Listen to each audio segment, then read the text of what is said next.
Hello, hello, hello, hello, hello, hello, hello, hello. How's it going, people? Welcome to the stream. Welcome, welcome, welcome, welcome. Hope everyone's having a fantastic evening. Everyone's doing freaking great, to say the least. And yeah, I must say, Arsenal is the gift that keeps on giving to some extent. Let's be real, because Arsenal have been fined by the FA out of nowhere, what it felt like, but I don't know why they're doing this, but hey, it is what it is. We're gonna talk about that. One of Arsenal's wingers that are out on loan, Reiss Nelson, basically, he apparently is injured and might not actually play this season at all anymore, given the injury and the extent of his injury and the fact that he had a surgery, which is obviously not that good, because I would assume that Arsenal were actually counting on selling him in the summer, so that obviously, by the looks of things, is not happening. So, at least for now, until he comes back from injury. So, we're gonna look into that a bit. And that basically inspired me to do today Arsenal Loan Watch video. We did one, I think, in October. If I'm not mistaken, we did an Arsenal Loan Watch video in October where we looked at Sambi Lokonga, Nuno Tavares, and players like that, basically how they're doing on loans, out on loans, what the achievements they have, and whether it's a possibility ultimately that Arsenal are gonna sell them or not, because Nuno Tavares is out with obligation to buy, Lokonga is out with option to buy, Reiss Nelson out on loan, and some other players here or there. So basically, this whole stream today will be about the fines, about the loans and everything. And not loans in, because let's be real, they're quite useless, but the loans that have gone out. So, if you are excited about today's stream and everything, smash the like, caress it, destroy it, do whatever you like, just so it does do the thumbs up thing at the end. And if you're new around here, don't forget to hit the subscribe button. Definitely would be appreciated a lot. Trying to hit 500 subscribers as soon as possible. And of course, leave your thoughts down in the live chat. We're gonna tackle them, or in the comments down below if you're watching this as a playback, because either way, I'm gonna answer to pretty much every single one I get. But what we're gonna kick things off today, of course, is the big one, is the fine. Why is it coming now out? Why is it happening? I have no idea, but despite Arsenal, Arsenal are facing a £65,000 fine, and initially it was submitted not less than 80,000. That is how mad it is, obviously. This is as the overturn still does not justify the reaction and completely at the top of the Premier League does not imitate the behavior. Basically, what is this all about is this. Arsenal have been fined £65,000 by an independent regulatory commission due to the due to the behavior following Miles Lewis-Skelly's red card versus Wolves. If you all recall the controversy around it, what Michael Oliver did, the dumbass and everything, so we all remember that. It is incumbent upon football clubs to make sure that their players accept those controversial decisions. Basically, they want to everyone follow their lead and remove every single emotion there is out of football. What it feels like, because that's what VAR has done, because you cannot celebrate goals until VAR proves it that it's actually been a goal. And now the same thing happens about reactions on the red cards, because every single club, every single player does this every single game, but somehow predominantly Arsenal gets fined for it. Now, I'm not going to complain about refereeing because it is useless as it is, and I'm not going to complain about the fine, but it's just like weird that it's specifically Arsenal in that regard. £65,000 Arsenal being fined for the controversy and the sheer utter incapability of Michael Oliver to make proper decisions on the pitch. That's how wild it is. That's how genuinely wild it is at the end of the day, because that was a controversial red card. It wasn't even a red card. It was just yellow at best. It was a tactical foul. Yes, it looked rough on the edges. Maybe he braced his knee a bit, but ultimately it was not a red card foul. That's what everyone was debating. And now Arsenal are gonna pay the price. Luckily, of course, if we look back at things, overall at things, it looks like just, in a way, a slap on the back. Let's be real, because Miles Lewis-Skelly red card got overturned. Then it obviously about the reaction, how everyone just was screaming at the referee, surrounding him and everything, what everyone was doing. Obviously, Arsenal are fine about that. It's not about the foul in itself or intent or anything. It's about the reaction. So basically, what did you expect? That for me is the big question. Whenever I see these things that Everton gets fined, City, United, Liverpool, anyone gets fined, there is an uproar and someone has to pay on that card. How do they expect to footballers react? Because I myself at work, right? If I know I'm right, and if I feel I've been done wrong, I'm not gonna sit quiet. I'm gonna raise the topic, I'm gonna raise the issue, and we're gonna discuss it and talk it all out. It's not like my job is gonna deduct me like 10% of my salary because I believe that I did nothing wrong, yet I did something wrong. It's an issue that needs to be discussed at the end of the day. But how do they expect footballers to react when referees actually get the decisions wrong to some extent, and when they get them right? How do they expect this? Basically, they say players need to swallow their pride, swallow the fact that the Premier League referees are useless, incompetent, bad at their jobs, ultimately, and just move on, jog on. Yet at the same time, the foul that Miles Lewis Skelly got red card for wasn't even that. It looked harsh. I'm gonna in the game, in the speed of the game, it looked harsh, but overall it wasn't that harsh. It was yellow card, tactical foul at the end of the day. We've seen in games 10 times worse fouls not being even given a yellow card. So what is this reasoning for fining Arsenal? Due to the fact that players have emotions? Due to the fact that people have feelings ultimately at the end of the day? That's what I'm not getting. Because people say, oh, we are scapegoating this, we are complaining about this once again. But there is some serious topics about this. It's bad enough that Premier League referees are genuinely awful. Let's be real, there's no consistency, there is no confidence in them. No fan has any confidence in any of the Premier League referees. There is no consistency. We can see the same foul happen about 60 times during the game week, one weekend, and you will see pretty much 60 different outcomes, 60 different judging results at the end of the day. Some might say it's a foul, some might not even give a foul, someone gives a yellow, someone gives a red, someone just does nothing at the end of the day. It's very, very weird how scrutinized this is. And ironically enough, I know I don't follow in such depth with many teams, but overall it feels like that Arsenal are always in the limelight. But I totally stand with the club on this, to a big extent. Like, they're gonna pay the fine. I totally get that. Let's be real. They have to pay it, they're gonna pay it, and all that stuff. But what are players supposed to do? Accept that they got the decisions wrong, accept that they feel they got decisions wrong, accept that the referees are incompetent and cannot make the right decisions mid-game? Plus, he went to the VAR to check it out, and that was the worst thing. He didn't even overturn it. And I don't get it. It's actually kind of nuts.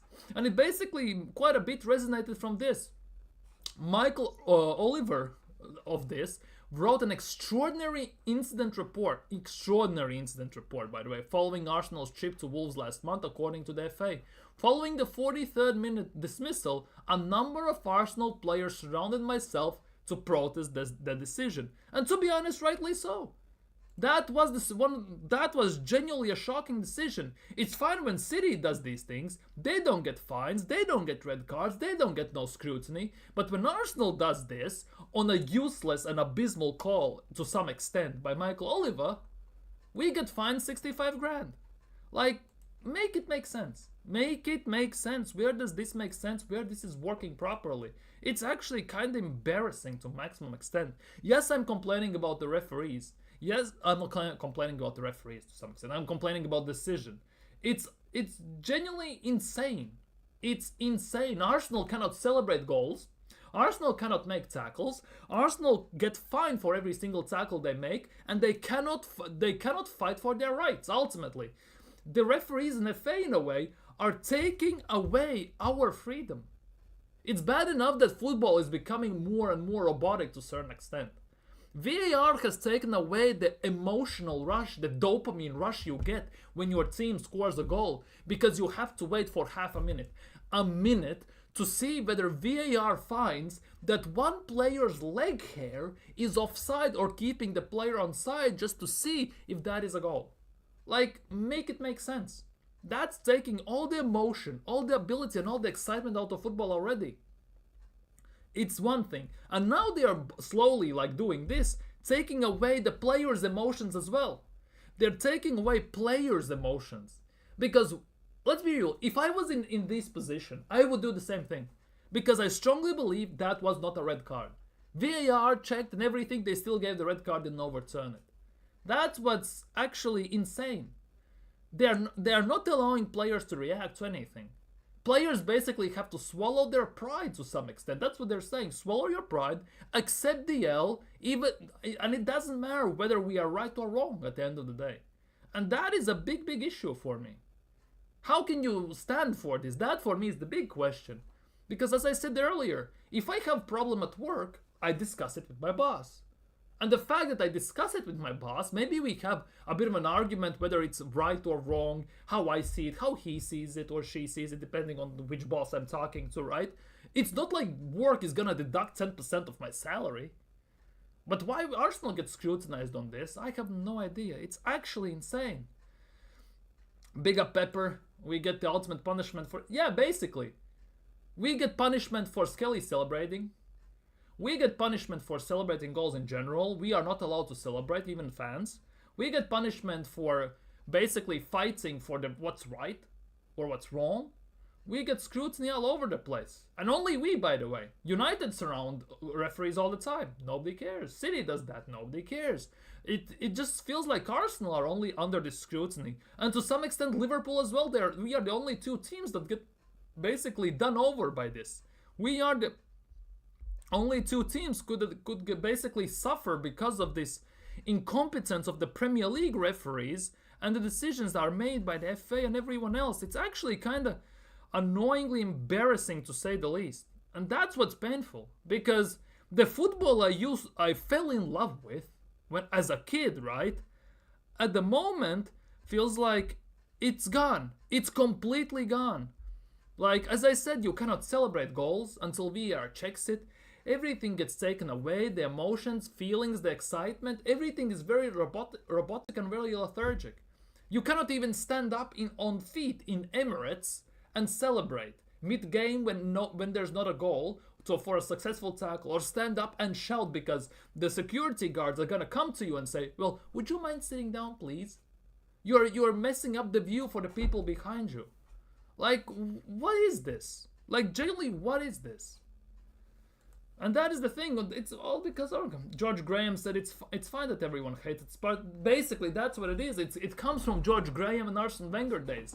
They slowly started to change the culture, and big time, especially Arsene Wenger, and now we are paying the ultimate price for the next 2-3 decades now, 4 decades. Like, that is utter BS, in my opinion.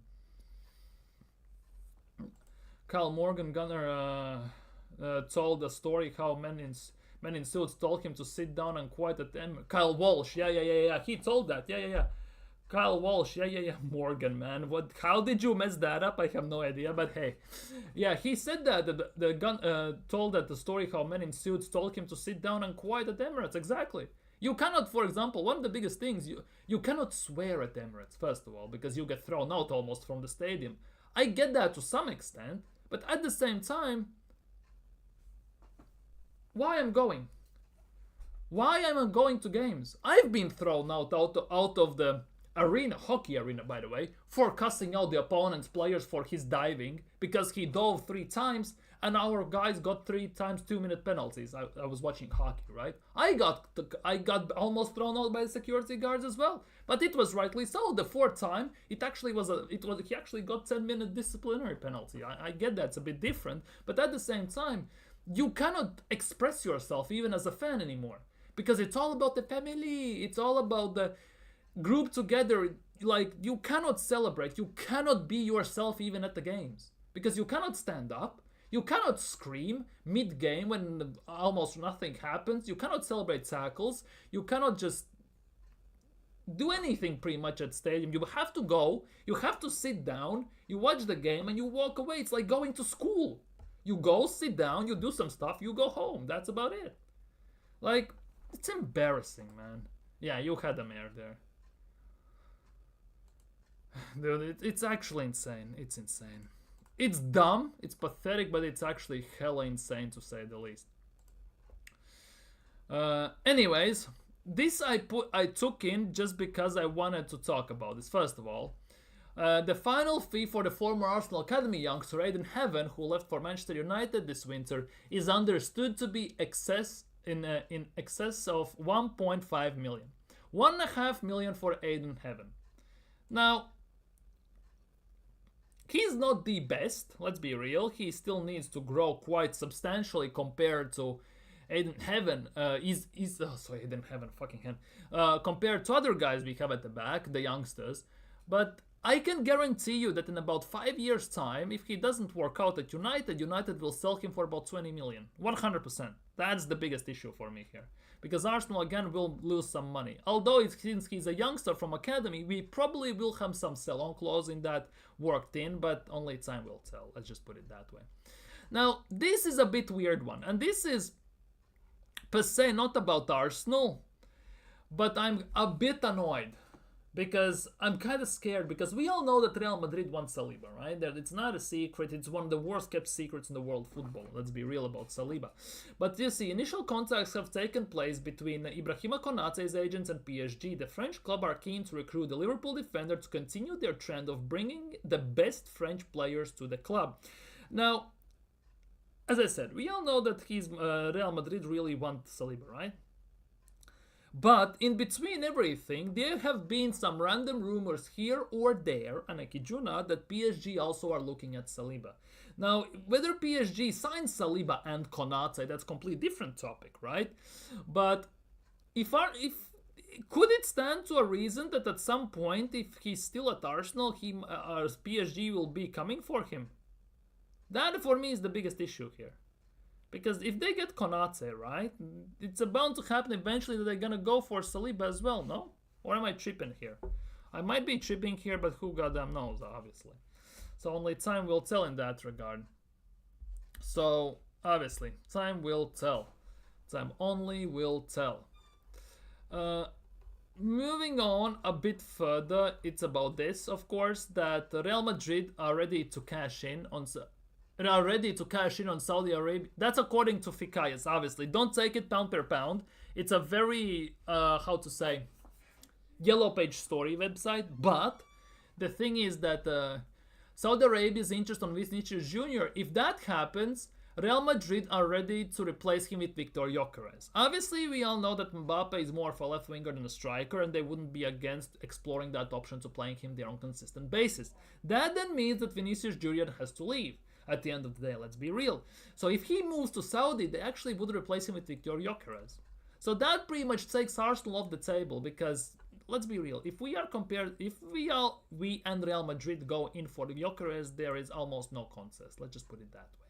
Let's genuinely put it that way. In my opinion, at least. That's just my subjective, that's my opinion. I'm still raging that we sold Mika Bierce, and to be honest, I am as well. I kid you not, I am as well. Because if we go to where is League 1, Lacazette, Mika Biereth, yeah, here it is, Mika Biereth, 5 games, 7 goals, 2 hat-tricks, by the way, 2 hat-tricks in 5 games, 5 games, 7 goals for Mika Biereth at Monaco.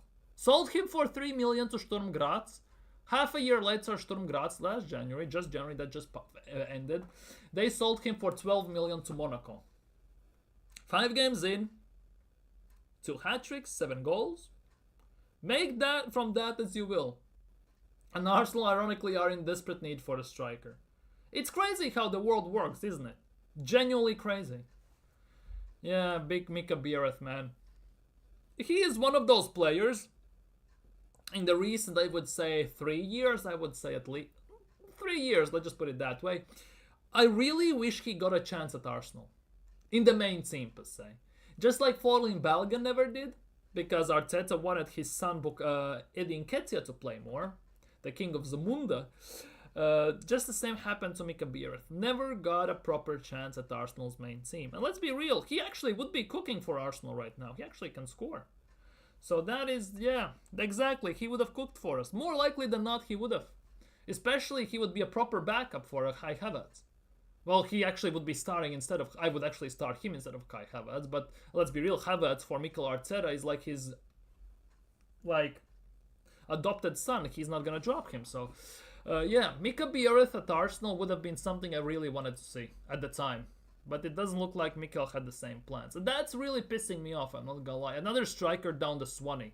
We have wasted about 4 strikers under Mikel Arteta. It's not even 5.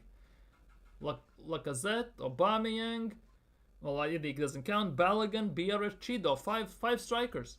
And it looks like Oyadeji also will be leaving Arsenal at the end of the season for free, potentially. Because he is 22, hasn't kicked the ball for Arsenal. And if you haven't kicked the ball for Arsenal at 22 from the academy, bigger chance than not, they just gonna rip up the contract. Sorry. We already did that last summer with 20 players leaving. We never even tried these players as they are so arrogant thinking they know it all. That is the biggest issue. That is the biggest issue. I get why Chidobe Martin, for example, said, no, I don't want to be part of this mess.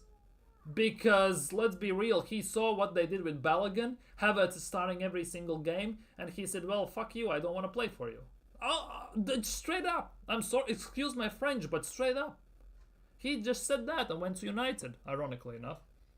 But following Balogun never got a chance. That really pisses me off. He came off arguably one of the hot... Well, he was one of the hot prospects from Ligue 1, especially at striker for Reims. Coming from Reims, and to be honest, but Mikel Arteta wanted it in Nketiah, put him on 100 bags a week and binned off Balogun. Arguably, to be honest, we got some money for him, that's one thing, but he never got a chance at Arsenal. And the same goes for Mika Biereth. He had actually a very good season for Sturm Graz. The second part of the season, he was in the last year, the first half of the season, he was at Motherwell at loan. In January, Arsenal cancelled the loan, which really pissed off Motherwell, let's be real. And he went out on loan to Sturm Graz, and he was balling there, let's be real. He actually was balling there. He won a cup as well with the Sturm Graz, if I'm not mistaken. And they decided to sign him. They signed him half a year later for 12 million. He went to Monaco. And rest is history. I think for Sturm Graz as well, he got very good goal-scoring record as well. So... take that as you will. Arsenal, I don't know what they're doing with the striker department. We are not signing strikers. 3.5 years to replace Aubameyang, and we still haven't gone closer to signing one. The fans also are a big problem here by accepting this kind of and not kicking a fuss when the clubs... That's the biggest thing. I call it out. You call it out. Quite a few Arsenal fans call it out, especially on YouTube. But ultimately, most of the fan base don't care. Ultimately, they take it under the chin. It is what it is, and we move on. We get top 4, we are fighting for the title and all that crap, and that's about it. That's where it ends. Top 4 is like a trophy and everything. People told me Mika Biereth is not Arsenal level and we should sell for what we get. How they know this if the player never got a chance? Exactly, that is the biggest issue. That is the biggest issue. Never got a chance. Oh, he's not good for Arsenal. Just give him 10 games. Arteta said you need 50 plus games to see if the player actually fits the system and the team. He did that with Havertz. Why he's not doing that with Mika Biereth, for example? He looks very sharp on the ball. He has very good movement and very nice first touch as well. As much as I have watched Monaco and Biereth play for Monaco. I think he would have actually been very good for us at striker. Very good for us at striker. And that's what's even more pissing me off in all of this. That is the biggest issue here. Arsenal don't give chances to the players they actually should be giving chances. That is genuinely unacceptable in my opinion. Massively unacceptable, to say the least. In that regard. So, it is what it is. I guess it is what it is. Anyways. Now, moving on to the second part of the stream, basically, when we're going to talk about our loans. Basically, players we have loaned out and see how they're doing, whether they will stay with Arsenal potentially, whether we're going to loan them out. Definitely going to go to some different directions and we're going to discuss certain things, so stay tuned. So we obviously going to kick things off with Reiss Nelson. Reiss Nelson just had a surgery, which is not great, let's be real. I'm gonna move it for a bit until I move to the next table because it's gonna stay like this. I'm very sorry. I'm gonna I'm gonna change it afterwards. But yeah, Arsenal loan Reiss Nelson has joined Bukayo Saka and Kai Havertz in undergoing surgery on a hamstring, confirming on the news social media. So Reiss Nelson out on loan has pulled also a hamstring, which is not great. I'm not gonna lie, which is not great for Arsenal in general, because I assume we were looking to sell him in the summer. With the fact that he has hamstring injury, he's out for, I would say, about 4 or 5 months. It doesn't look too promising, let's just put it that way. Plus, he's on 100 bags a week, which is also not a great thing. So he's been also since December through injury. Fulham manager Marco Silva recently confirmed the bad news that the winger had suffered another setback, which is not great. Let's be real, which is not great. 2 days ago, unfortunately for us, he was going to the right direction as well. To be honest, Reiss Nelson actually was doing pretty damn good. He was actually doing pretty damn good at Newcastle, at Fulham. Just like Emil Smith-Rowe is balling at Fulham. Reiss Nelson as well, from on loan, he was actually doing very damn decently. Yes, he didn't get the GA, but whenever he was playing, he was electric, he was cooking. He, with Fulham, actually was cooking Man City as well, and he was one of the catalysts in the attack at certain stages, so he actually was doing pretty damn good. But, yeah, he's out for some time. Whether he's gonna be back or not is the big issue, and if he obviously will come back once obviously season is over in the summer, and what Arsenal will do with him then is the big question, because Reiss Nelson has made 12 appearances for Fulham, and he scored 2 goals and assisted 1 more time. Now let's look at this way, and this is why I didn't change the screen, because I wanted to do this so it's quite easy for us to track. Let's look at Reiss Nelson in general. We're going to look at all the loans that are out of the team, basically. We need to look at players that are out of the team. Reiss Nelson. Let's see what Reiss Nelson is doing at Fulham. They said 12 games, 3 goals, 1 assist. 2 goals, 1 assist. Well, 2 goals, 1 assist in all comps, because in Carabao Cup he scored as well. I remember that. But yeah, 12 games, 1 goal, 1 assist, which obviously overall doesn't look that great. His value is rumored to be around 18 million, which is quite nice, I'm not gonna lie. Return unknown. And the games he has played, overall 488 minutes, which is not too much, to be honest. See, with the hamstring injury, he's been out for the longest time, but he's played 2 minutes, well, for Arsenal, that doesn't count, since we sold him, basically. 24 minutes against the West Ham, 16. He hasn't started many games. He was cooking against Man City. He assisted against Man City. I remember that. Against Brentford he started. Against Crystal Palace he started. He was actually getting regular starts. That's the big thing here. 1, 2, 3, 4, 5, 6 games he came off the bench. And for the last few games before he actually got injured, before Arsenal game, ironically enough, he was starting to have some starts, and that is the big thing. He was actually looking very decent in those games as well. It's not like he was useless, let's just put it that way. I know the GA test, that's what most of the stats nerds like, is nothing great. I'm gonna put it straight to you, because 11 games, 1 goal, 1 assist is nothing great, but the eye test was a bit different. He actually was doing somewhat decently, I'm not gonna lie. So time will tell, we will see what's gonna happen, but what Arsenal are gonna decide to do with him is still a remaining question. Moving on to the Belgian Yaya Toure. Remember that, as he got sold to us, the Belgian Yaya Toure. Albert Sammy Lokonga. That's the guy. Remember him? Signed him for what, 17 million if I'm not mistaken.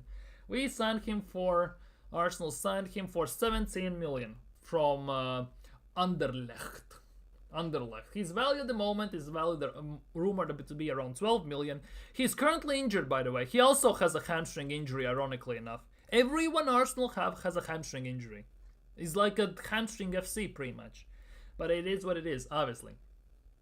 So, if we look at things, of course, 15 games, 2 assists, which is, to be honest, not the worst output for a number 6. Let's just say it as it is. He is a 6, so that's not the worst output. He actually has played quite a lot of minutes as well, which is quite interesting given the fact that he He had a rough start. I'm not gonna lie, he had a somewhat rough start in La Liga. I kid you not. The way I was watching some games, it wasn't great because he was quite awful in this game. I was watching specifically this game, right?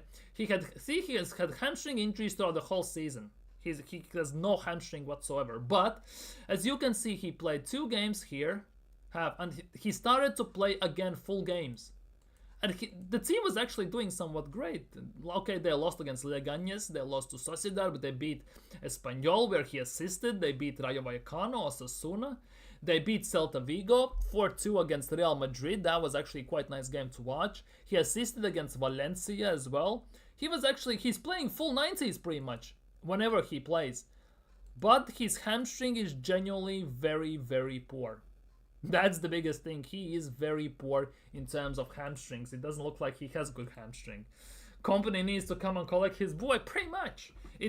Although I don't believe the Bayern Munich would basically be agreed to sign him. Has he been misprofiled? Could he be an inverting right back?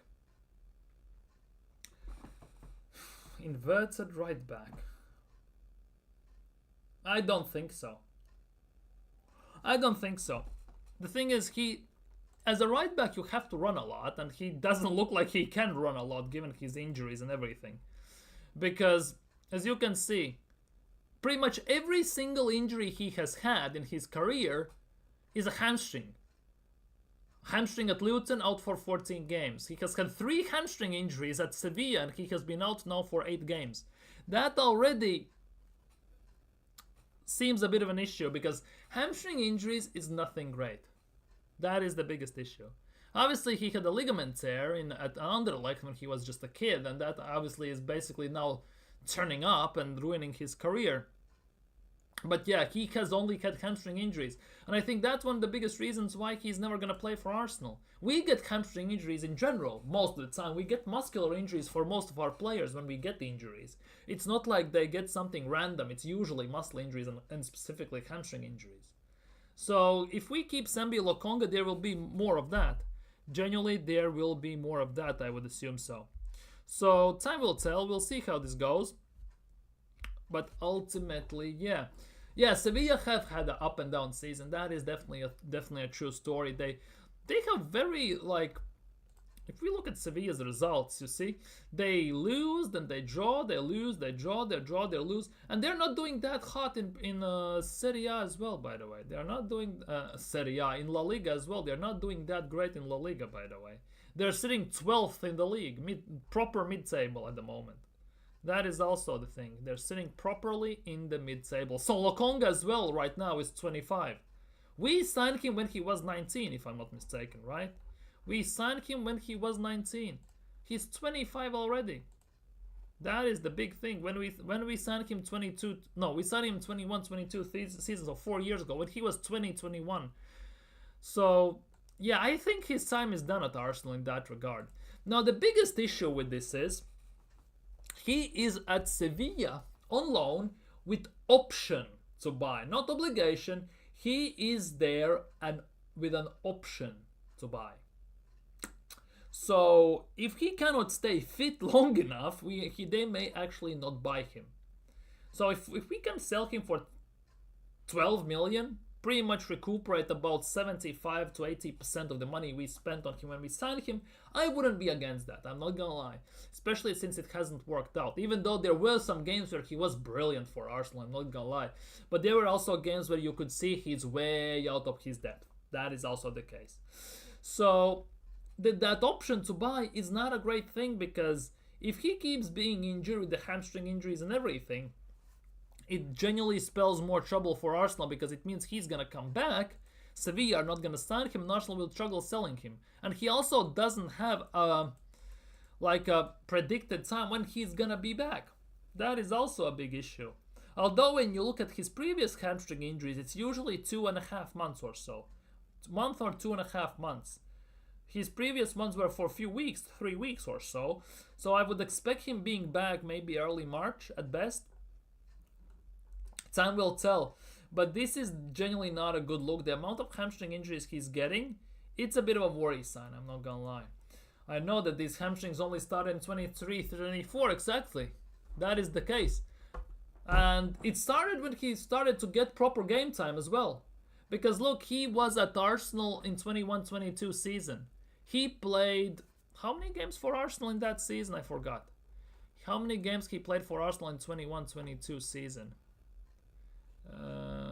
View full stats. This might be kind of dumb that I don't remember this. I'm not gonna lie. I usually remember these things. How many games Lokonga has played for Arsenal? That is the big question. Overall balance, where is it? In Premier League, he has played 51 games. Obviously, big chunk is at yeah. See, he has played 19 games at Arsenal and 6 games the next season at Arsenal. Before he went out on loan to Crystal Palace. So he has played 25 games at Arsenal. He has played 27 games at Luton Town. However, as soon as he started to get proper game time, a consistent game time, he gets injured. See? As soon as he gets more consistent game time, as you can see for Arsenal, he was predominantly on the bench. He played in the start. Arteta realized he's not good enough, so he started to hold the bench. As you can see, he was holding the bench. He played occasionally for random minutes. And as soon as he went to Crystal Palace, again, he played a few games. Obviously, Patrick Vieira got sacked, which ultimately led him to not playing him because Patrick Vieira was the guy who was playing him a lot. And then when he started to play on consistent basis, yeah, as you can see, the more consistently he starts to play, the more injured he gets.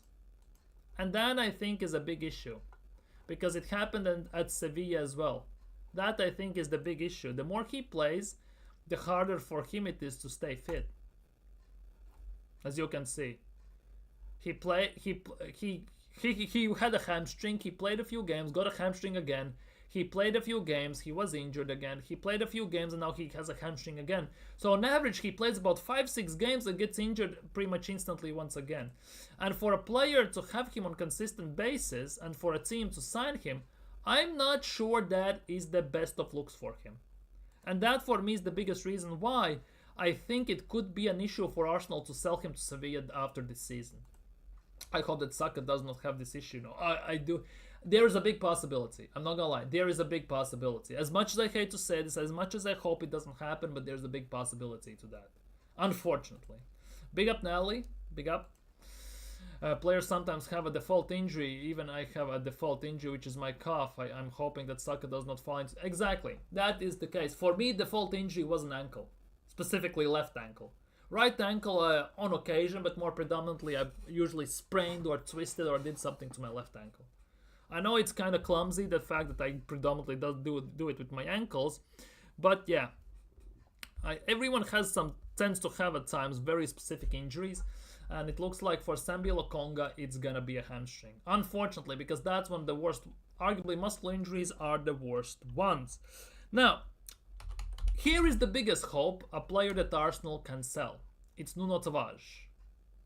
Nuno Tavares. Plays for Lazio. 25 million worth, allegedly. 25 years old. 18 games for Lazio and 8 assists. Let's be real, it's a great thing. 3 games in Europa League, 1 assist. 18 games, 8 assists, it's fantastic. Now the issue is that in the last about 8 games, 7 games, he hasn't gotten a single assist since. That obviously is the big issue. Now what's gonna happen with that remains to be seen. But the good news is he plays quite consistently in Serie A and for Lazio. He is their starting left back. He starts almost every single game. However, he has been injured a few times. That is the biggest issue. As you can see, first part of the season till November basically. As you can see, he gets assists on consistent basis. He has a red card, he kind of falls out of the rhythm, he plays against Monza, they win 1-0, so he was a part of the clean sheet, let's be real. Right? So, yeah, let me check.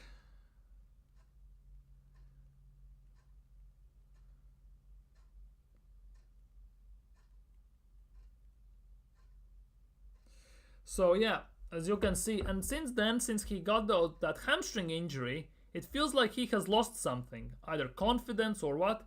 What it feels like, I don't genuinely know. Now, give me 2 seconds. I have an order coming in and I need to open the door. So I'll be back in few seconds. Leave down below what you think about Nuno Tavares' situation. Will we sell him or will we not?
I'm very sorry about that. Unprecedented settings. Unprecedented settings. I'm very, very sorry about that. Anyways, where were we? Nuno Tavares, right? Nuno Tavares. Nuno Tavares. Well, he is the one that's actually out from Arsenal with an obligation to buy. This obligation usually entails some certain achievements, objectives that need to be achieved, and to be honest, it looks like they gonna be achieved, because even Lazio's president himself is saying that he actually wants him at Lazio. He actually wouldn't sell him even for 50 million. So that is the good news. The bad news in this regard is the fact that how much money we have agreed upon to sell him. That for me is the big issue here. Because Nuno Tavares Lazio loan obligation to buy. Because I'm not Nuno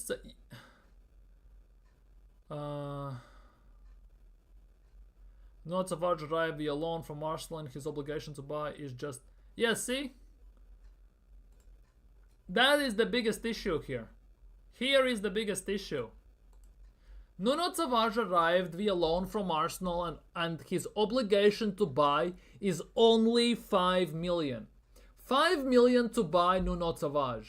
And the way he's putting out performances, playing for Lazio almost full 90 every single game. He starts almost every single game. And Lazio are super satisfied with him. And to add on top of that his transfer value in general has risen from about 11, 12 million to 25 million at the moment, we're talking about euros here, is a big issue for me. Arsenal want to sell him permanently, obviously. The thing is, we're gonna lose so much money in terms of that it's actually unacceptable in my opinion. Because Arsenal, let's be real, they bought him for 8, 9 million, something like that. It was hella cheap. We bought him from Benfica for super, super cheap, if I'm not mistaken, in terms of the money we paid for him. And that for me is the big issue right now. Nuno Tavares, where's Nuno Tavares? Nuno Tavares to Arsenal from Benfica. Yeah, we paid 8 million euros for him. That for me is the big issue. 8 million we paid for Nuno Tavares. 8 million Nuno Tavares. And now his transfer value is 25 million. And he has an obligation to buy only for 5 million. So we are we're gonna sell him for less than we bought him for in the first place. And to add on top of that, based on market value, we're gonna sell him for 5 times less the value because he has basically hit the jackpot at Lazio. Because the club love him, the president of Lazio loves him, and he's putting out quite amazing performances. Now, on the other hand, when I look at this, it's something similar to what he did at Marseille, as wild as it sounds. Because if we look at the stats in Serie A when he plays, right? His start of the season was phenomenal, and the second part of the season so far has been hella silent, very silent. And now, if we look at the 24-20, it was at Nottingham Forest, right? He played 8 games for Nottingham Forest. Not gonna talk about that. We have to look at Marseille, what he did at Marseille, right, in Ligue 1 in 31 games. It was something very, very similar. Because you saw just about now, you saw that for Lazio in the start of the season he was fan-freaking-tastic. In the second part of the season he basically shit the bed. And here is the same for them as well. As you can see, in the first part of the season he scores goals, he plays full 90s, does very well. And after that he basically disappears. Unless he can keep up the performances, it's a bit of a worry. However, there's obligation to buy, and given how he's performing, I don't think they will basically let him go. I think genuinely they will sign him, and that will be 5 million euros in Arsenal's bank. However, it will be hella too little amount of money. That is the big thing. His contract runs out in June 30th. His loan contract, obviously. So, yeah. This is a weird one because he's doing actually very, very good there. Very, very good. Until when we can buy a free agent player. Well, Arsenal free agents, right? I don't want to misinform you, but I think it's actually we can do this. Oh, it's open quite consistently, as you can see. The January transfer window officially closed with Premier League, with Arsenal, blah blah blah. However, even while the window may have slammed shut, clubs still have an opportunity to strengthen their squads. The free agent market remains open, allowing teams to sign out-of-contract players provided they have room in their Premier League squad registration, which basically means that Arsenal can sign a free agent at any given time. Because Arsenal basically have 22-man squad. Premier League demands that you have the maximum amount of players in Premier League squad is 25. So Arsenal have 3 free spots basically to fulfill. Will we fulfill them with free agents? I don't think so. That for me is the big thing here. I don't genuinely think so, because the top free agents are Diego Costa from Grêmio. Would we take him? I have no idea. No need to thank me. Big up for the question. Big up. Would anyone take Diego Costa at Arsenal? I don't think so. Although he's a striker who can finish, but Arteta cannot handle such a player in terms of attitude, in terms of the aura, as the buzzword is, that he carries with himself. So I'm not sure Arsenal would be able to work with that. Brandon Williams, a United player, looks like a dumbass, so no. Ryan Kent is an interesting one. Remember him? Ryan Kent. Liverpool and everything, then he went out on loan, then he was at what's its face? The team. Glasgow Rangers. And now he was at the last club was Fenerbahce, which didn't re-sign him, and now he's out on loan somewhere, and then now he's without a club. So Ryan Kent is another one. He's a winger. We'll see if Arsenal would go for him. However, I really doubt. Serge Aurier, ex-Spurs, so we'll see. Last club was Galatasaray. Arsenal don't need right backs. Daniel Marti as well, but also Cheiko Kouyaté. Somehow he's still a free agent. Bunassar from Bayern Munich. Arsenal are not going to sign him whatsoever. Kurzawa is not a free agent anymore, by the way. He signed for Boa Vista, if I'm not mistaken, in Portuguese league yesterday. Mario Rui. Rafinha, by the way, the midfielder. Remember that guy? The brother, if I'm not mistaken, of Thiago Alcantara as well. Anyhow, the only option Arsenal can sign from these is either Ryan Kent, which is no improvement on anyone, let's be real. Maybe on Raheem Sterling, but God knows, and it's just useless. Useless to sign him right now. For half a season until until summer, maybe, although I don't think he's good enough. I'm gonna put it that way. Maybe he's not, who knows, but I don't think so. The only viable option I can see is Diego Costa from free agency to sign for striker position. Will Arsenal do it? I strongly doubt that. Because I don't see Arsenal signing any free agents whatsoever. Even though Mikel Arteta said that they're gonna look at free agency, they're gonna explore every opportunity, and then they're gonna decide and make the best of it. However, if you basically reword it in a bit different limelight, is everything he says every single transfer window, whether it's summer transfer window, whether it's January transfer window. He says, well, we're gonna look for the opportunities in the market, we're gonna assess, we're gonna look for the chances to sign someone, and we're gonna decide whether to move or not and make the best of it. He says these things. He basically has taken that sentence, put in a chat GPT and said, write me this sentence in 10 different ways using different words. And he basically now has come out and said the same thing, just with different phrasing about free agency. So I don't have any belief that Arsenal will do anything in free agent market. I strongly doubt that. Even though we arguably need to sign someone, but I don't think it's the best solution for Arsenal currently, in my opinion. It's not the best solution, and it's not the way Arsenal should go about things at the end of the day. But yeah, Nuno Tavares at the end of the day, hey, if we can sell him, it is what it is, but it's gonna be bittersweet for me. Because his obligation to buy is 5 million, which Lazio totally gonna use it, let's be real, given that how they respect him, how they love the guy, and how president of Lazio loves the guy. They're totally gonna do it, especially he has 8 assists in 18 games. Phenomenal for him and everything. He plays almost every full 90 there. It's perfect for him, let's be real. However, the bittersweet thing is that we signed him for 8 million euros. We sell him for 5. It's a 3 million euro loss on growth, on net, right? Let's not include wages, it is what it is. However, the biggest issue is, with this obligation to buy, we have boxed ourselves in. Because they will have to pay the amount we basically agreed upon, predominantly. That should be the case, obviously. Because the way he has performed for Lazio has increased his transfer value from about 11-12 million, which was in summer, to 25 right now. Which means we're gonna sell him for 5 times less value than we have actually agreed in the obligation to buy contract.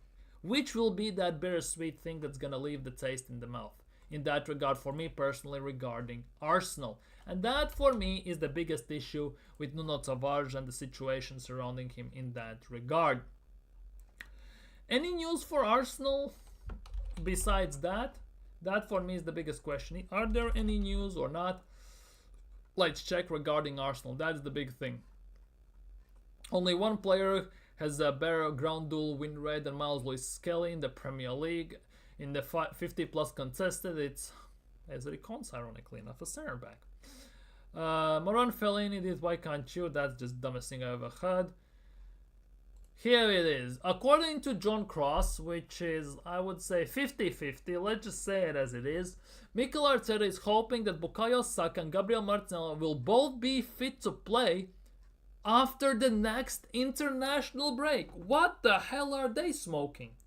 The pair could return to face Fulham on April 1st. Haha, April Fools, ironically enough. with there being just 4 league games before this fixture, and that is a big issue. We play 2 games, it's international break, and then we have a few more games. What the hell are they smoking up there at Arsenal? Bukayo Saka back after international break. I'm sorry, what? If I see Bukayo Saka back after international break, oh, it's gonna get ugly. Let's just say it as it is, it's gonna get ugly. Because for me, Bukayo Saka should not touch the games this season whatsoever. He should get a full chance for recovery, full chance to rest, to train, and basically start his pre-season training early, and then go with fully fit, with no ankle issues, with no knee issues, no muscle issues, again next season. But if he comes back already, after that type of surgery, the scar we saw, the fact that he isn't even training with the squad still, he's on light individual training, it would be a travesty, it would be the disregard, and it's partially crime against human well-being, let's be real. And I don't want to see that happen whatsoever. Why we would be rushing him back? Why? Oh, because we're in a title race apparently. Oh my goodness gracious. Let's be real. Like, it cannot fly. So basically what we're gonna try and do, we're gonna try and risk a whole career, arguably, of a 20-something year old guy, 22 I think, or how old is Bukayo Saka, 22 or 23? Bukayo Saka, yeah, he's 23. 23-year-old guy, a 23-year-old boy arguably even, we're gonna risk his whole career for rushing him back in hopes that Liverpool basically crumble and Arsenal somehow go undefeated pretty much for the rest of the season so we can win the title. That's what we're gonna do ultimately. Like, that makes zero sense whatsoever. That should not be a thing. That is sackable offense alone. And not just for Arteta. For Jover, for Alport Albert, for Tim Lewis, every single goddamn person in there, and the whole medical staff, if that is the case. However, we have seen this happen before. Declan Rice has played multiple games with broken toe. But Odegaard has been played injured before against Chelsea, remember that? He goes to Norway. Norway medical staff says, you're a moron. Go and recover. You're not fit to play even 1 second. Yet Arsenal then decide to play him. And then he goes out with a PR stunt saying, oh, I have to listen to my body. And then I have to listen and understand. No, you don't. You basically wanted to play. And the worst part is Mikel Arteta gave it the green light. So did the medical staff, by the way. We played Ben White injured for 3 months, knowing that he's needing a knee surgery. Like, it has happened before, so why he couldn't do that with Bukayo Saka? And that's what's the annoying part, and that's what's the scary part about this manager and about this situation in general. Let's be real. April 1st, I get that Martinelli can be back mid-late March. That is a realistic possibility. But Bukayo Saka? April 1st, it's April Fools. Basically, what does this mean? This is just utter piss take. Utter piss take on Arsenal's part that even something like that is coming out in the media these days. Like, come on, man. Big up Mob. Can we sign Firmino? Well, technically we can if he's a free agent. The thing about this is, though, I don't think he's gonna sign. Because he used to play for Liverpool.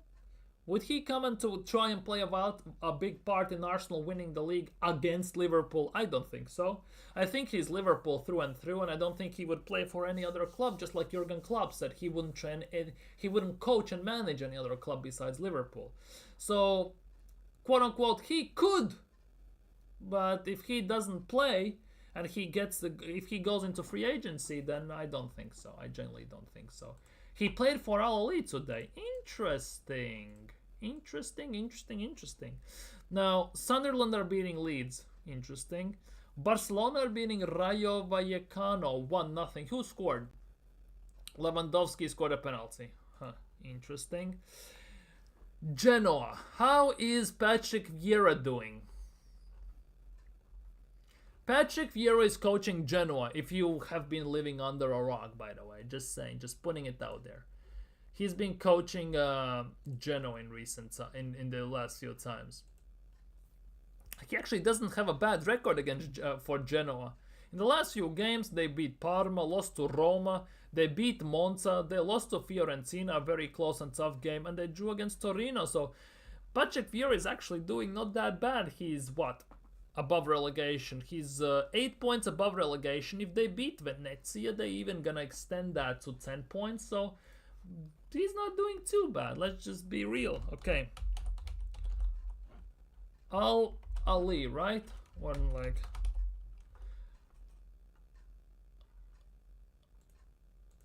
He didn't wait. In the cup, or where did he play? He played today for Al Ali. Where? I cannot find this.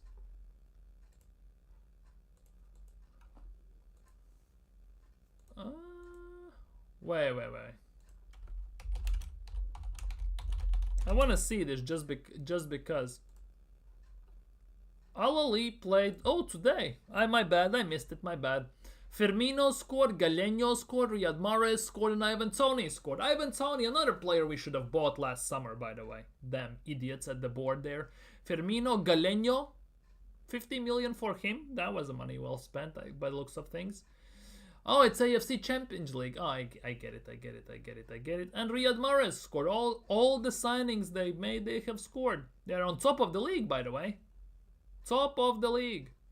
Al Ali, if they win, they're gonna go on top of the league because, let's be real, they will have better goal difference. Let's just say it as it is.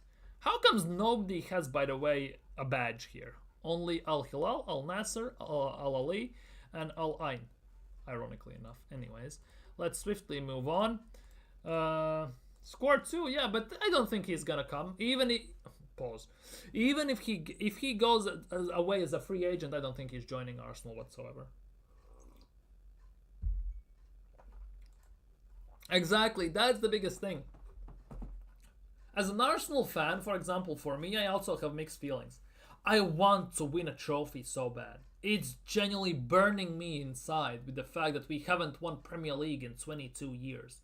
We haven't won FA Cup, obviously, in 5 years now. 5.5 even. Well, 5.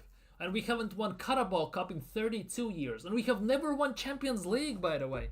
It burns and pains me inside every single time I talk about Arsenal. That's why I'm very opinionated on this situation about Arteta and everything. And that's why I want to win. But, let's be real, human health and a person's well-being stands above any trophy. And at the end of the day, is it worth rushing Saka back about 2 months too early, let's be real, and risk him getting a potentially career-destroying injury just to have a chance still, because we are not like neck and neck with Liverpool to win a title? I strongly disagree. I don't think so. Especially the fact that Bukayo Saka just had a surgery. And there's a big possibility that him coming back, he needs games, he needs to adjust, he needs to adapt. He's not going to be potentially even the same Bukayo Saka we used to know. We have seen ACLs and big hamstring injuries ruin player careers like that. Like generally snap of the fingers, their careers have been ruined. We have seen this over time. And I don't want to risk that with Bukayo Saka. Let's be real. Human health above everything. Like, no argument about that. Like, I wouldn't risk that. But why would they even consider this is utter and total disgrace. I'm going to say it as it is. Utter and total disgrace, to say the least. Anything else regarding Arsenal? Mikel Arteta is hoping to have Bukayo Saka and Gabriel Martinelli back after the next international break. That is utter garbage. I genuinely don't want to see that. That is the big issue here, which I don't want to see whatsoever. Anyhow, I think on that note, I'm gonna end today's stream. Oh no, it's not on that note. We still have to talk about Zubimendi. I totally forgot about that. We haven't talked about Zubimendi still. Zubimendi. And here's the thing about Zubimendi. Remember how it got told to us that Zubimendi is a done deal, he's joining Arsenal, and I reiterated, I'd said this all the goddamn time. Wait till he's holding an Arsenal shirt. Because done deal is not a completed deal. All this talk is bullshit and everything, right? So here we are. Zubimendi already has been linked with Atletico Madrid, with Barcelona and Real Madrid. And if you're one of the best players in Spain, you usually tend to go to those clubs. Let's be real. Let's say it pound per pound as it is. Right? Oh, but he has pals here in Merino and Odegaard and all that stuff. Nobody cares. He would stay in Spain, close to his family, and he would have all the friends there as well. So calm down and relax, right? But Arsenal allegedly are closing in on the summer signing of Martin Zubimendi. I thought that deal was already done. We got told all the freaking time it's a done deal. But Arsenal now are only closing in on signing him. Until understands, but the Real Sociedad star is seeking assurances before shaking hands. He wants assurances. We have learned that Arsenal's pursuit of Zubimendi is gathering pace. But again, I thought it was a done deal. With the midfielder representative set to fly to London this week to further discussions with club officials. That was reported on Saturday. So that's basically this week specifically what we're talking about here. The Gunners have been long-term admirers. Well, no shit, Sherlock. It is understood that Arsenal are prepared to double Zubimendi's wages and have reached an agreement on a 4-year contract. That is the rumor. So, let's go quickly check how much money is Zubimendi on. That is the next thing. How much money is Zubimendi on? Club. Salaries. Real Sociedad. Come on, let's do this. Where is Zubimendi? Zubimendi is on 57.7 thousand euros a week. So, wait. Euro to pounds. 57.7, right? That is 48,000 pounds. 48,000 pounds. 48,000 pounds, which ultimately means that he would get 100 grand a week. I would assume so. 100 grand a week, something like that. Arsenal would put Zubimendi on 100 grand a week at the end of the day. So, yeah, is Zubimendi... And that's the biggest thing. Is he even worth it? Like, if we, like... I'm not gonna lie. I think Arsenal need to sign about 6-7 players, right? Not including the sales and the players that we need to replace them. If you were asking me right now, I go to Spain, to La Liga, and I can sign 5 players, right? And none of the players can be from Real Madrid, Atletico Madrid, and Barcelona, right? Those 3 clubs. I'm not gonna lie, I would sign Alex Baena, first of all. I would sign Ilias. I would go for... Actually, don't know. Oyarzabal, most likely. I would go for Oyarzabal. Goalkeeper-wise, why not? Let's go for Juan Garcia. Right? If Arteta wants, can just add them to the mix, whatever, who cares? And the fifth one would be, and I joke you not, by the way, Iñaki Williams. Not Nico Williams, but Iñaki Williams. I much more prefer Iñaki Williams to Nico Williams. Even though different positions, not that crap. But for me, Iñaki Williams is better. Let's be real. And see, for me, Zubimendi doesn't even make the list to some extent. And that's how wild it is. That's how wild it is for me. I'd rather sign Nico Paz. Exactly. Nico Paz actually is balling out.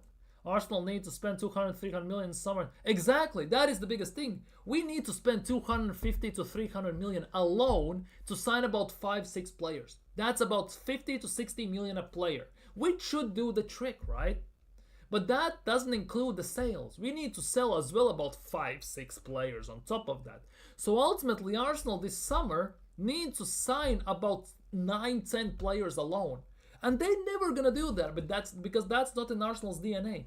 They are not gonna do a Nottingham Forest when they sign about 15 players in one window. Arsenal have never operated like that. The way I see summer going right now, we're gonna sign a 6 most likely, a striker potentially, if we are lucky, by the way, and a winger. That's it. We're not gonna sign anyone else at the end of the day. That's how I see this summer window going. It's gonna be dragged out again for longer than it has to be. It's gonna be rumored that we are linked with every single Dick and Harry in the world. We're gonna get linked to Mbappe for some goddamn reason. If you know, you know. Obviously being sarcastic here. And at the end of the day, we're gonna sign another Calafiori level player or Mikel Merino level of a player at the end of the day. Unfortunately experienced it myself. First crucial ligament injured and now cartilage injured. Exactly, cartilage injured. Now gonna play handball, not... Exactly, that is the biggest thing. One injury, legitimately, you get an ACL, MCL injury, right? You get a surgery, depending, doesn't matter. If you may not even get the surgery, especially if you get the surgery, right? You need to recover. Which means your muscles also won't be in the same rhythm, in the same strength, in the same energy. Which now means that other muscles need to overcompensate to recover, to do the job what the destroyed muscles and the surgically fixed muscles cannot do. Which then means that the muscles who are overworked now are more subject to injuries. Which ultimately means that there's a big possibility that guy that has come back from ACL injury is gonna get another ACL injury, because we have seen it happen before predominantly, or a hamstring injury, or something that basically that ruins his CL once again. And it goes in a circle unless it's recovered properly. Like it's a proper rest, proper treatment and everything. And that's why I don't want Bukayo Saka to play this season whatsoever. I want him be to properly recovered and properly healed. Anyways, quickly to finish the Zubimendi story. However, despite the financial and sporting incentives, an offer this 26-year-old remains cautious about the move and is seeking assurances on non-football related matters before committing to Arsenal. Non-football related. Man, these days, the footballers are so spoiled, it's making me sick. Because if you look at football players 20 years ago, it was about the love for the football. Nobody cared about the brand deals. Nobody cared about anything. Now, these days, the social media is so huge that everyone cares more about their brand, about their shoe deal, about their shirt deal, about their Nando's deal or something like that, rather than just playing football for pure love, pure passion for the sport. Like, it's actually insane. Zubimendi has spent his entire career at Sociedad. Well, no shit, Sherlock. Having some through the club's academy, establishing himself as one of La Liga's most consistent midfielders. So why will he move away there? Then go to... He can easily move to Real Madrid. They will need a 6. Atletico Madrid will need a 6. Barcelona as well, they need a midfielder in the 6 as well. His deep-rooted connection to the San Sebastian side, along with his strong ties to Basque country, have made the decision to leave a difficult one. Well, obviously... There's no wonder that San Sebastian and these teams like Athletic Bilbao, Real Sociedad, teams like that, predominantly, very rarely sign other players.